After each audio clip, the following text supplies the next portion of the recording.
मैं भी पूछ सकती हूँ सुधीर जी, क्या हुआ जब आप जेल में थे?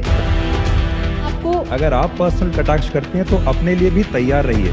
अगर आप पर्सनल कटाक्ष करते हैं तो अपने लिए भी तैयार रहिए। मोदी सरकार के प्रशंसक पत्रकार को ही तिहाड़ जेल की यात्रा याद दिलाते स्मृति ईरानी का ये विवाद सोशल मीडिया पर वायरल है।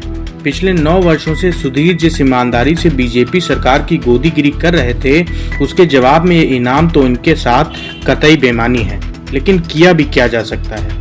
बीजेपी के मंत्रियों में ऐसा अहंकार पनपा भी तो इन्हीं कथित पत्रकारों की ही सह पर है ना। खैर, सुधीर को महंगे टमाटर के सवाल पर जेल और हवालात की याद दिलाने वाली स्मृति को सुधीर ने तुरंत तो इस बात पर जवाब देने की हिम्मत नहीं दिखाई, लेकिन जब स्मृति ईरानी ने खुद से माफी मांगते हुए व्यक्तिगत और अनुचित टिप्पणी इसे बताया तो सुधीर के अंदर थोड़ा हिम्मत आई और उन्होंने स्मृति ईरानी को डरते डरते कहा, अगर आप पर्सनल अटैक कर रही हैं तो आपको भी अपने लिए तैयार रहना चाहिए।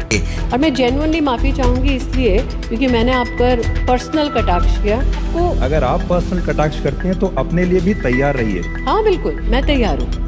पर इस पर स्मृति ईरानी के जवाब को टोकते हुए सुधीर दोबारा आगे कहते हैं कि जब आप पर कोई व्यक्तिगत टिप्पणी आती है तो फिर आप आपत्ति जताने लगती हैं। जब आप तक बात आती है तो फिर आप मैं आपत्ति बिल्कुल करने लगती तैयार हैं। हूँ। सुधीर की इस बात में उस दर्द की तीस साफ झलक रही थी कि कैसे इन मंत्री महोदय ने इनको तिहाड़ की याद दिला दी, जबकि सुधीर इनकी सरकार के पक्ष में ही काम कर रहे हैं। खैर दोस्तों, आपको बता दें, सुधीर चौधरी ने स्मृति ईरानी से पूछा था कि 250 से 300 किलो के टमाटर बिक रहे हैं, तो क्या आपके घर में भी इसकी चर्चा होती है? इस सवाल को स्मृति व्यक्तिगत बताती हैं, कहती हैं, मेरे घर में क्या चल रहा है ये पूछने वाले तुम कौन हो? तुम्हारे जेल जाने पर सवाल अगर मैं पूछ लूं तो क्या करोगे? दोस्तों, स्मृति ईरानी जी सवाल को व्यक्तिगत बहस की तरफ मोड़ ले गई।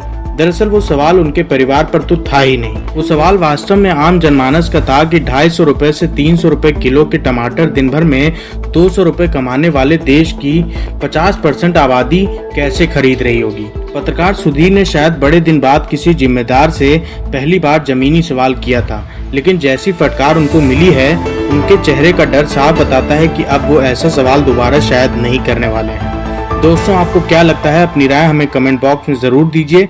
ऐसे ही वीडियो के लिए हमारे चैनल को सब्सक्राइब कीजिए। वीडियो पसंद आया तो लाइक कीजिए। वीडियो देखने के लिए आपका धन्यवाद। नमस्कार।